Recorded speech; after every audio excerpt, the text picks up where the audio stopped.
За сайн байцгаана уу? Монголоор сони юу байна? Контентын маань энэ 7 хоногийн дугаар ингээд эхэлж байна. Юугаан жоох ийшлүүлээ да. Тэ жоох ингэж мэр юм одоо.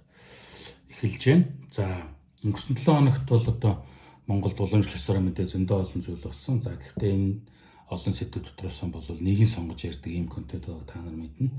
Энэ удаагийн сонгож авч ярих гэж байгаа контент маань бол одоо Нямбаатар даргийнхаа нэг баахан хятад юмтай холбогдоод байдаг энэ нэг сонин зуршлын тухай ярих гэж байгаа. За тэгэхээр яг зүгээр энгийн гэдэг юм уу мангар тэнэг хүн одоо ойлгоход жамархан тийм зүйл бол мэдээж хятад юм хэрэглэхгүй болохгүй хятад юм утгагүй штэ гэсэн нэг юм санааг илэрхийлээд байгаа шүү тийм угсаал дэлхийд дахиндаа ерөөсөө мэдхгүй үйлдвэрлэж байгаа бараг бүх юмны 60 70 80 зармынхнууд бараг 100% хятад хийж байгаа шүү дээ.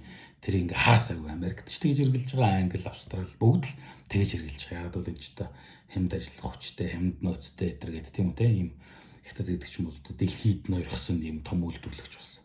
За гол хэлэх гээд байгаа санаа нь яагаад те хятад боржуур, яагаад хятад хавтан явгууны замын хавтан тийм үү. За яагаад хятад туш. За одоо хятад машин оруулж ирэх тухай асуудал яригдчих юм те. Ингээд идэг юм бэ. Буюу гоо эдгэр чи ингээд бидэрт байгаа асуудлыг шийдээд байгаа мó эсвэл зүгээр л худлаа зөвтгөл олж ирж байгаад мэдгүй өөртөө ашигтай ямар нэгэн зүйл хийгээд байгаа мó гэдэг олон нийтийн шүүмжийн тухай ярих гэж байгаа гэсэн. За манай Нямбаатар бол нэг өнцгөн тийм үү нэг тал нь тэр хүн бол ерөөсөө юу гэж ярьдаг вэ гэхээр ерөөсөө ингээд л юу яасан. Манай боржуур бол одоо ерөөсөө болохоо байсан. Тэгэхээр одоо хаттаас ингээд боржуур оруулж ирээд тэр нь 60 жилийн настай гэж байна те. Ингээд янзын гой боржууртай болгоод өгнө гэдэг ч байгаа байхгүй. За ингээд замын баахан боржууруудыг сольсон. За гэтэл бол нийгэм нийт юу гэж үзэж байгаа гэхээр гүү зүг зүгээр байсан болж исэн боржуурыг сольж яах гэдэг юм байна. Наач тийм тулгарсан асуудал муу юм уу биш штэ наадах чинь. Тэ наач удам Улаанбаатарын 1 номерын бид нар одоо ингээд боржуур замын бордуур муутайдаа ингэж муухай амьдраад байгаа. Ингээд энэ төвхтэй хэцүү хотод байгаад байгаа биш штэ гэдэг асуудлыг твшүүлж яриад байгаа тийм. Энэ бол маш үндсэлтэй аргумент тийм үү. За гэтэл зарим нь бүр ингээд үнийг бодож ингээд хэд дахин нуулсан байна гэдэр гэл эсэргүүцсэн. За зарим нь бол шаал удлаа монголчууд на бордурыг чи хийгээд байгаа штэ ийм чулуугаар бордур хийж байгаа. Тэрийг наавал да яагаад заавал та нар хятадас авчираад байгаа юм бэ гэж ярьсан. За хамгийн ноцтой нар дэрэгдийн том хардлага бол юу гэсэн мэхээр гүү бордур солих ч юм бол юу ч биш юм байна. Бордурын сольчоод зам дээр тэр одоо замын хар гэдэг байгаа тийм. Одоо асфальт түрхэх чи хамаагүй ашигтай байсан юм байна.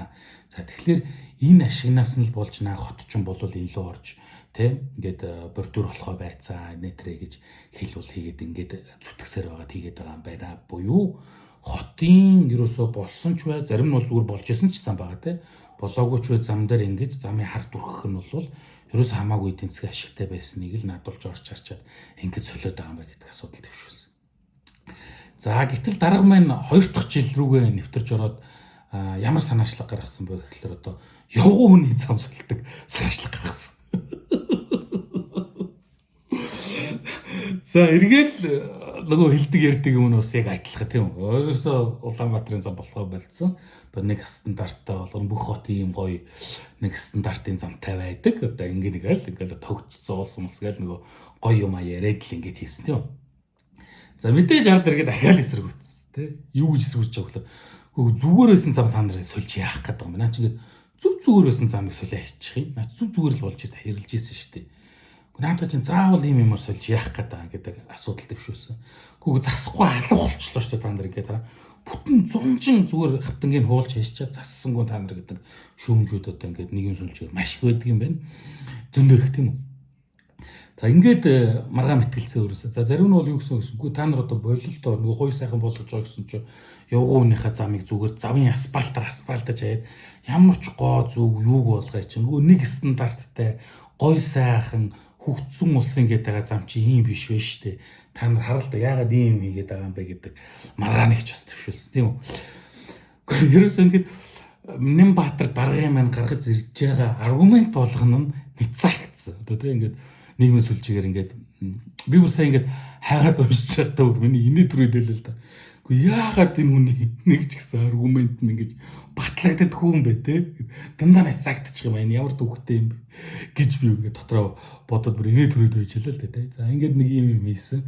За гэтэл дараагийн ээлжинд юу гэж яригдсан вэ гэхээр одоо Улаанбаатарын ингээд утаанаас алга болно хятад одоо кокссон түлш авчирнаа гэдэгсгүй. Нөгөө Монгол түлш чи яац юм бэ? Та нар одоо бололтоо хэдэн жилдээ өчнөө ол үнэ амаар тестэлсэн туршилсан түлш ч одоо тэгээ болохгүй байгаа юм ямар учиртай юм.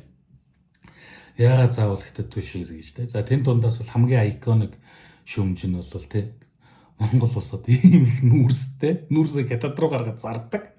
Тэстэй буцаага хятадаас нүүрс авч төлдөг. Энд ч одоо юу вэ те. Үнэхээр явдаг комеди гэж хэлж бүрэн болохоор ийм байгаа байхгүй те.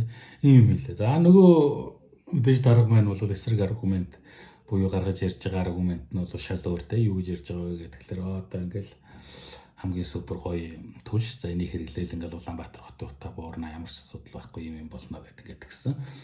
Хард иргэдийн шүүмж бол түрүүний ярьж байгаа шиг те күйг одоо тэр түрүүний ерөнхий шүүмж тийм үү одоо гүйсийг хятад руу маш юмш логик алах те эрүүл хүний логик алах хятад руу нүүрс гаргаж зардаг байж гэж буцааж хятадаас нүүрс авчирч төлдөг ийм одоо улс гэж хаана байсан бэ та нар одоо өлөлдөө хичээжтэй гэдэг нэг юм асуудлыг ярьсан те. За тэгээд эндэн зэрэг өчнөө тэр бомтөрөг төсөөллөө энэ бол одоо ингээл бас л Мөнгөний Баатрыг чинь албатуудтайгаа нийлээл одоо мөнгө төр идэж байгаа ууж байгаа гэдэг юм шүүмж бол гэдэг сошиалор дүрм баг. За манай дарга бол тэрийг мэдээж тоохгүй юу гэдэг юм бэ ч юм юу гэдэг юм бэ гуцаатай одоо тий одоо ингэж жишүүлгээл ингээл хэрэлтүүд ингээд яваад байдаг.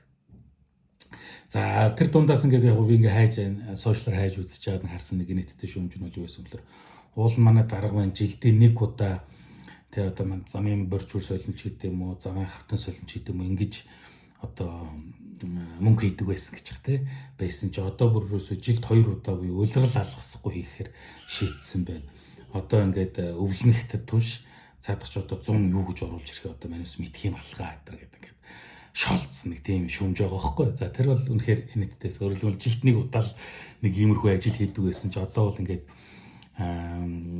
жилд 2 удаа те ингээд улир 100 өвл гэж улирлаар нийдэг болсон. За тэгээд цаашлаад яах юм? Хөөхөн бүр жил тойрон ийм болж хүрэх юм уу гэсэн санаатай юм шүүмж байгаа юм л та. За тэгээд сонсчоод би бол бас жаахан инээ төрчлөл. За гэтэл эргээд одоо нэг хоёр том зүйл яригдсан бол өнгөрсөн 7 хоногт нэлээд шүүмж дагууллаа. За нэг нь бол одоо нэг юм за 2000 хятад машин оруулж ирэх тухай асуудал яригдчихэж байгаа юм те. За 77 тэрбум төгрөг гэдэг зүйлийг бол иргэдийн нийслэлийн иргэдийн хурал дээр яригдсан гэж байгаа боловч Нямбатар бол өөрөө зүгээр 20 тэрбум төгрөг ингэж хүүгүү зээлээ такси компаниудад гэдэг байгаа те. Тэгээд 7 жилийн дараа тэр энэ бол ингээд аавн тентэнтэйгээ өөрсдөө парк шинжилгээний юм стандартын цэвэрхэн гоё такситай болно гэдэг асуудлыг ярьсан. За нөгөөх нь хятадуудын маш их хэрэгэлдэг бүсээр хяндаг хяналтын камер. За энэ бол өмнө бас их тарж яригдаад тэгээ болсон зүйл шүү. Жишээ нь намайг бол Австрал суралцж байгаад бол Австрал бас яг тиймэрхүү камерууд эдгээр оруулж ирнэ гэдэг нэг том маргаан болж байсан. Хамгийн гол нь тэр нь нөгөө хятадын Huawei үлээ те тэр компани камер байна. Энэ бол хятад камер гэж байгаа. Тэр хятад хийсэн гэсэн утгаараа биш. Нөгөө хятадын технологи за хятад магадгүй эндээс хүний мэдээлэлтэй юмыг цуглуулж аваад за эргээд ингээд ийм хяналтын шинжтэй болгодог. За хятад бол ингээд камераар дамжуулж маш хүнээ хяндаг. За тэгээ нөгөө нийгмийн оноо тий social credit гэдэг тийм оноо өгдөг. Тэр оноо багасах юм бол одоо нийгэмдээ амьдрах арга гутал нь шахаж авчдаг гэдэг хүний эрх зөрчдөг гэдэг зөндөө юм байна тий.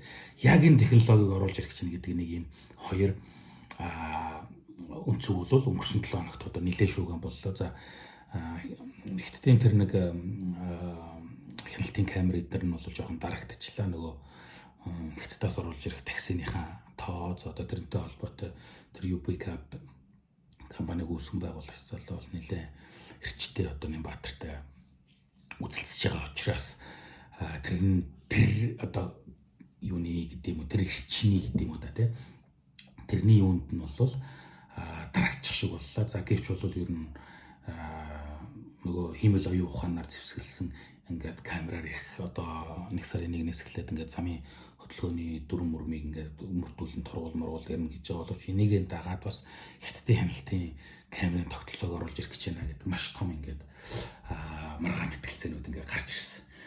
За тэгэхээр ингээд эх 7 хоногт бол одоо юу болж өнгөрч юу өнгөрнөхийг бол тэр бидэхгүй байна. Гэхдээ бол одоо Нямбаатрын бол ингээд ашиглаж аягалдаг. За бусдтай их дээрэнгүү дарангуу харьцдаг нэг тийм сонин зан авир идрээс нь тооцож үзэх юм бол энэ хятадас машин оруулж ирэх ажлаа бол хятад борж хятад хавтан хятад түл шиг бол гүрээсээр аваад хийх бах. Угаас өөрөө хийн би бодлоос ухахгүй гэж ерөнхий сайдын хажууд хэлжээ. За хоёр тэр нөгөө хятадын хяналтын камер тий одоо тэгээд ер нь бол хятадын одоо дижитал диктаторшип гэдэр гэж ярьд юм да.